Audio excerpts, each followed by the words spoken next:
Fellow Ghanaians, this is why I'm back in your homes this evening, to ask for your support as we work together to get our economy back into good shape.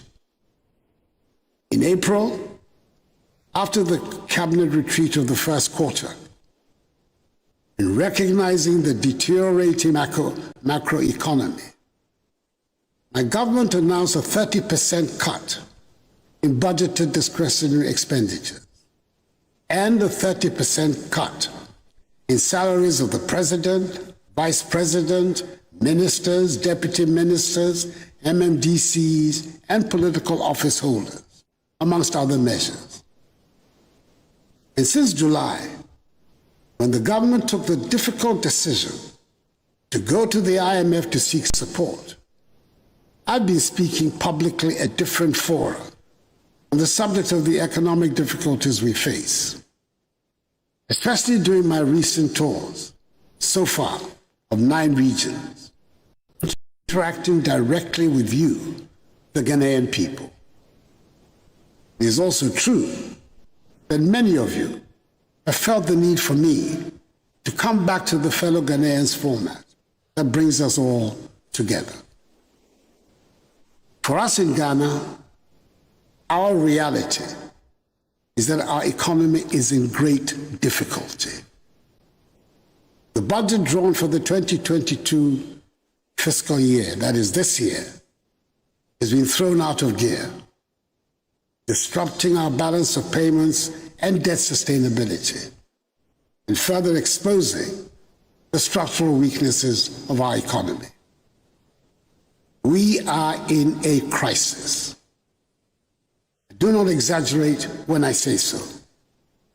I cannot find an example in history when so many malevolent forces have come together at the same time.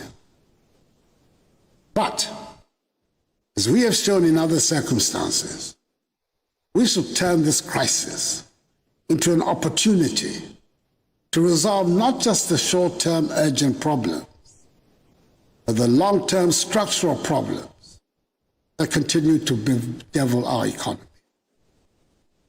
I urge us all to see the decision to go to the International Monetary Fund in this light. We've gone to the fund to repair in the short term our public finances and restore our balance of payments, whilst we continue to work on the medium to long-term structural changes that are at the heart of our goal of constructing a resilient, robust Ghanaian economy and building a Ghana beyond aid.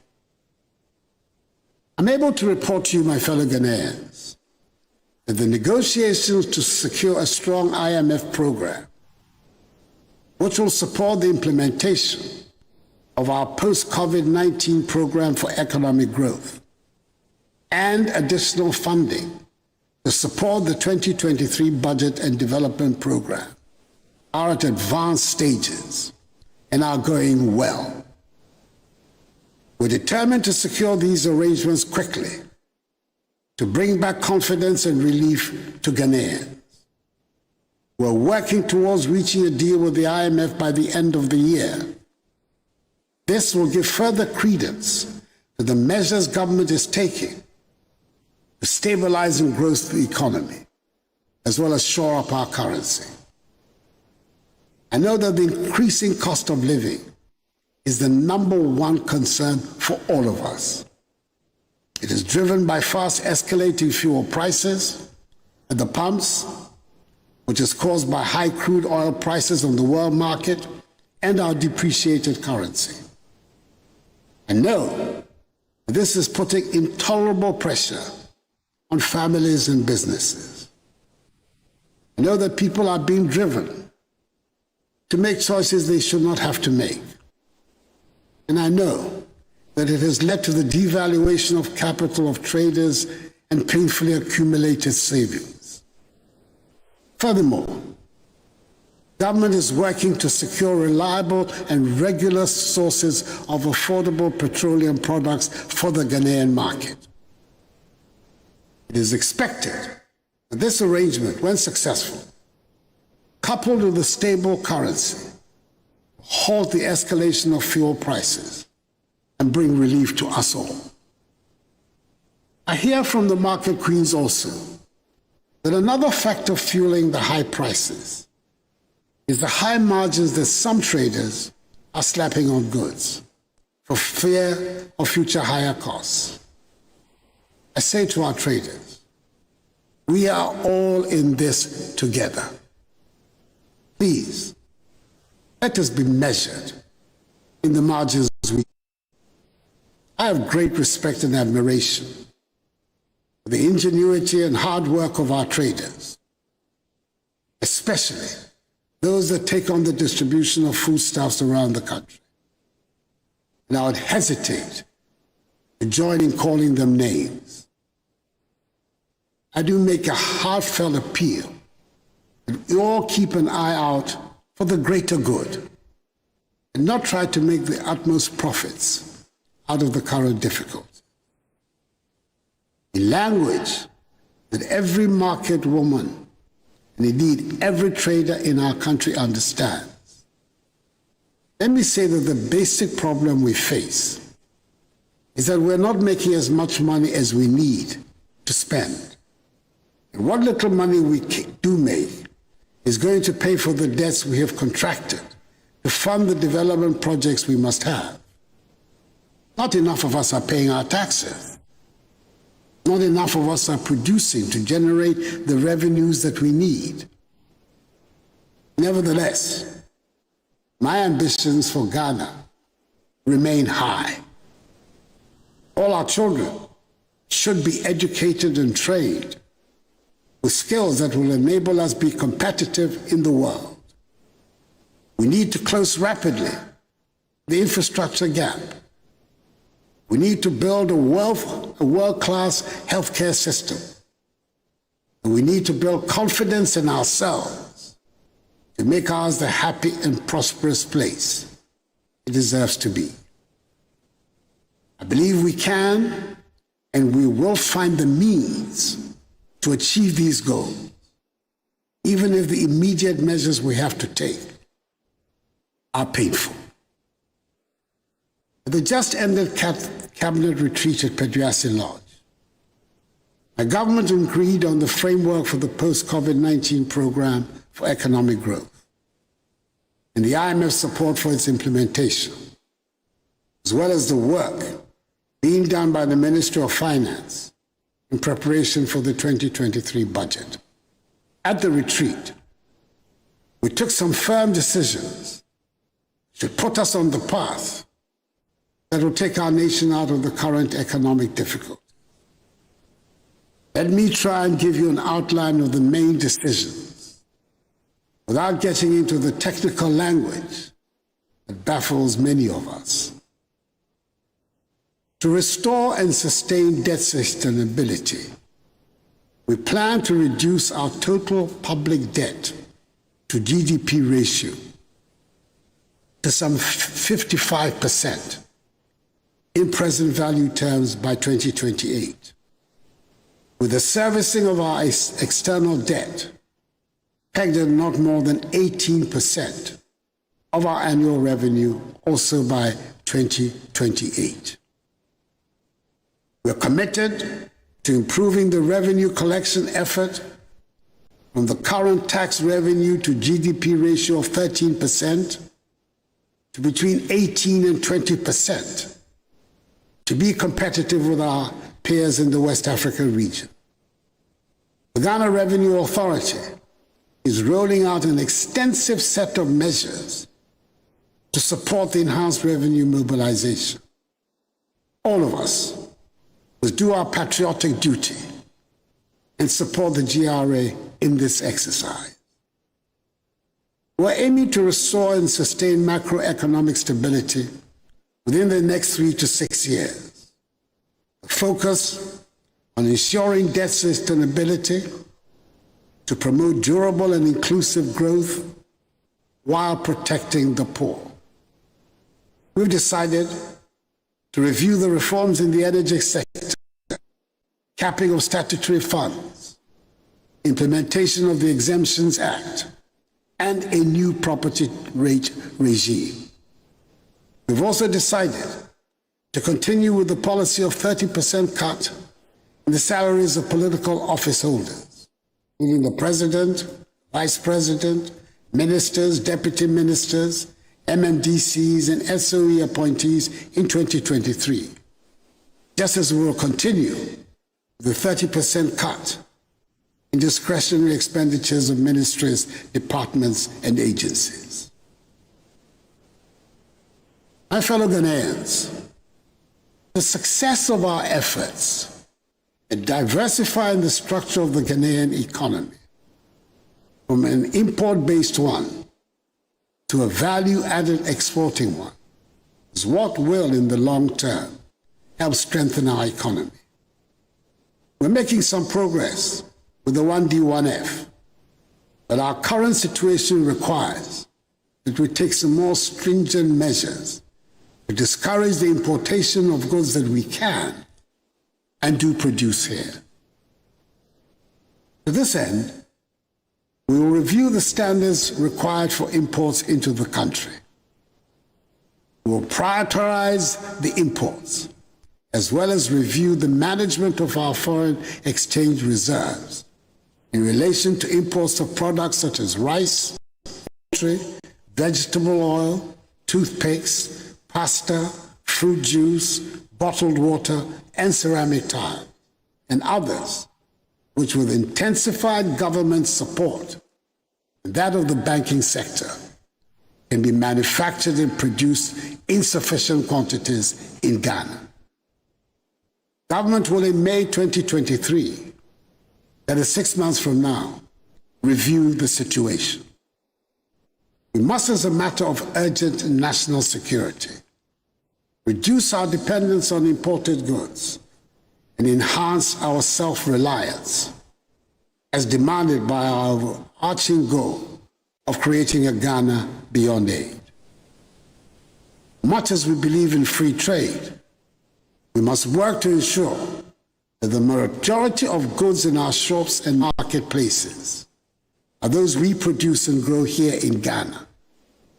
That is why we have to support our farmers and domestic industries, including those created under the 1D1F initiative, to help reduce our dependence on imports and allow us the opportunity to export more and more of our products and guarantee a stable currency that will present a high level of predictability for citizens and the business community.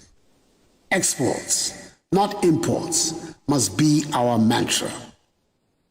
Accra, after all, hosts the headquarters of the Secretariat of the African Continental Free Trade. Fellow Ghanaians, as the French would say, l'argent n'aime pas le bruit. To wit, money does not like noise. Sika mpe dede. Where there's chaos, where there's noise, where there's unrest, you will not find money. If you talk down your money, it will go down. If you allow some unidentifiable person to talk down your money, it will go down. The recent turbulence on the financial markets was caused by low inflows of foreign exchange and was made worse in the last 2 to 3 weeks, in particular, by the activities of speculators and the black market. An anonymous 2-minute audio message on a WhatsApp platform predicting a so-called haircut of government bonds sent all of us into banks and forex bureaus to dump our CDs. And before we knew it, the CD had depreciated even further. All of us can play a part in helping to strengthen the CD, having confidence in the currency and avoiding speculation. Let us keep our CD as the good store of value it is. For those who make it a habit of publishing falsehoods, which result in panic in the system, I say to them, the relevant state agencies will act against such persons.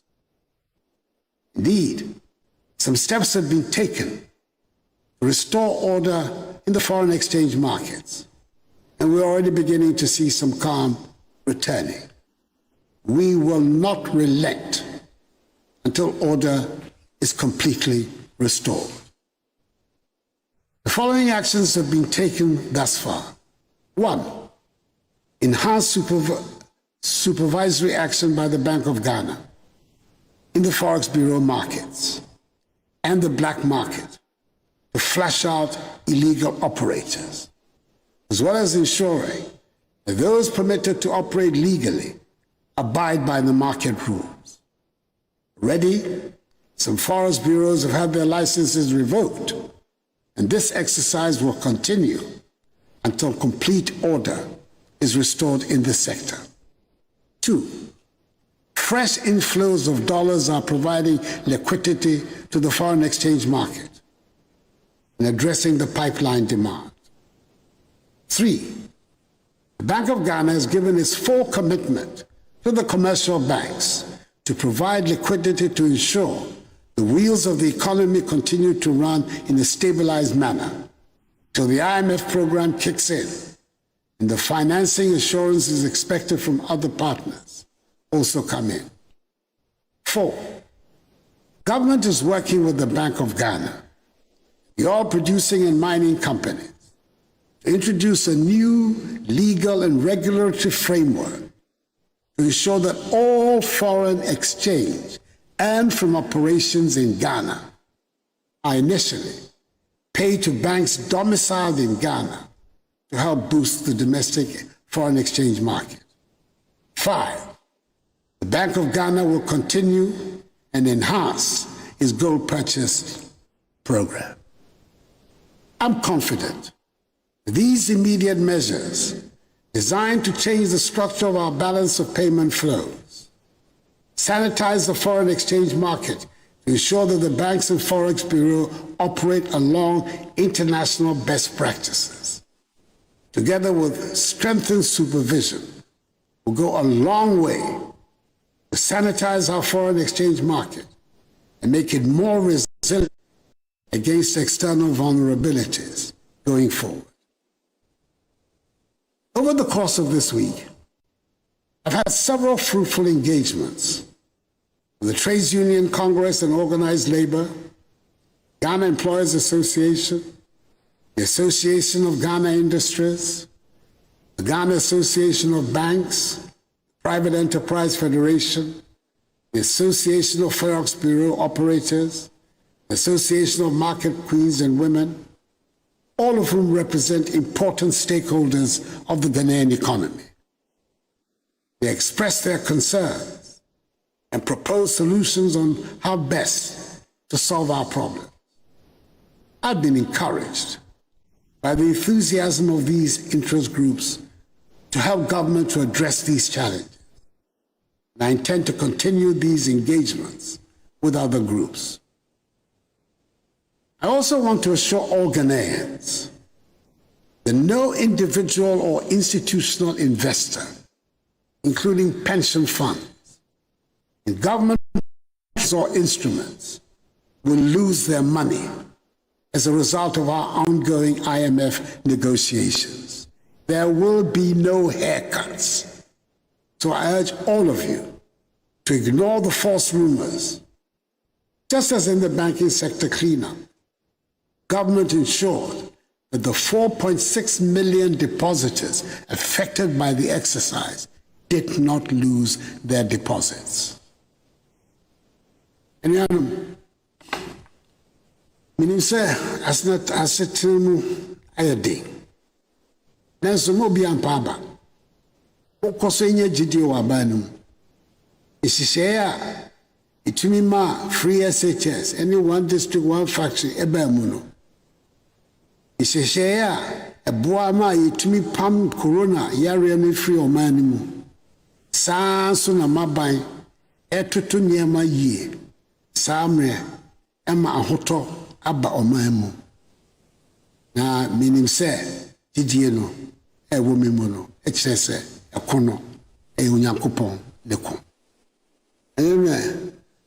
yake ni biewa nyeka shigbeye yano ni nyena himo ke yeli yake bejiano to ni hani free SHS bami bejiano to ni hani this one district one factory bami bejiano to ni hani wonye wo hwe corona hila keshi wo mane mi akano ni miamlalo bato bejiano to koni hijole abami ejake mi himo ke yeli ake ta nyumotani.